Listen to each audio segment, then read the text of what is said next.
Protest, strike, आंदोलन, धरना और सत्याग्रह ये सारे मुद्दे एक ही बात का निदर्शन करते हैं कि सरकार की बनाई गई पॉलिसी के अगेंस्ट जाकर अपना विरोध दर्शाना। किसी भी लोकतांत्रिक देश में सरकार की बनाई गई पॉलिसी के अगेंस्ट जाकर अपना विरोध दर्शाना ये उनका हक है, पर यह विरोध शांतिपूर्ण और कानून के अंतर्गत होना चाहिए।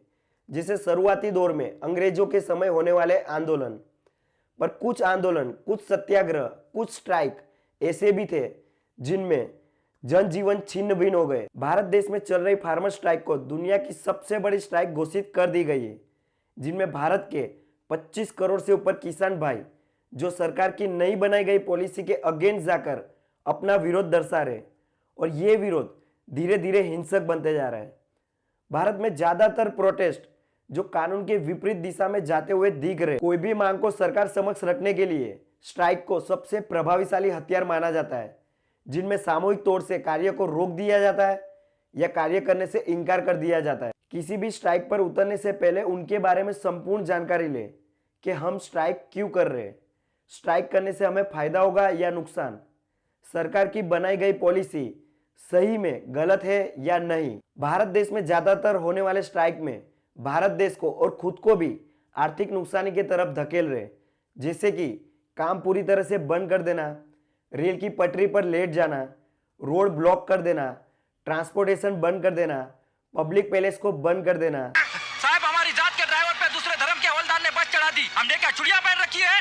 गला काट देंगे सालों का। उनको पता नहीं कि हमारी औकात क्या है। सब कुछ रोक दो, एक पत्ता भी अपनी जगह से हिलना नहीं चाहिए। पूरा महाराष्ट्र बंद कर दो। जापान देश की बात करें तो स्ट्राइक के मामलों में भारत देश से बिल्कुल उल्टा है। जापान देश में हुई स्ट्राइक से खुद आम जनता भी खुशी से झूम उठी थी और इनके साथ कई लोगों ने समर्थन किया और ये स्ट्राइक काफी सफल रही। अपनी मांगों को पूरा करने के लिए उन्होंने किसी भी आम जनता को परेशान नहीं किया। उल्टा सरकार के विरोध में उन्होंने बिल्कुल फ्री में रात दिन बस चलाकर जनता की उम्मीद बनाई रखी।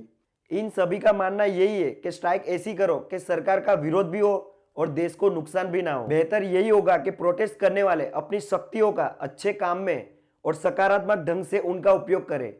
इस लोकतांत्रिक देश को जाने, उन्हें समझे। अगर कुछ भी गलत हो रहा हो तो उसे कानूनी ढंग से उनको बदलने की कोशिश करें, ना कि देश को नुकसान करके। ये देश हम सभी का है, हम सबने मिलकर बना है। प्लीज इसे तोड़ने की कोशिश ना करें। कोरोना की महामारी की वजह से भारत देश को कितना आर्थिक नुकसान हुआ है, भारत देश की रोजगारी छीन गई है।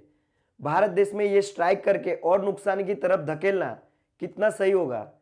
कई देशों ने स्ट्राइक से होने वाले नुकसान को देखकर स्ट्राइक पर न जाने का फैसला लिया है, तो हम सब जनता भारत देश के बारे में कब सोचेगी? सर, दुकानें लूट रहे हैं, बसें जला रहे हैं सर, पब्लिक प्रॉपर्टी कचरा हो रही है। You have to issue shooting order, sir.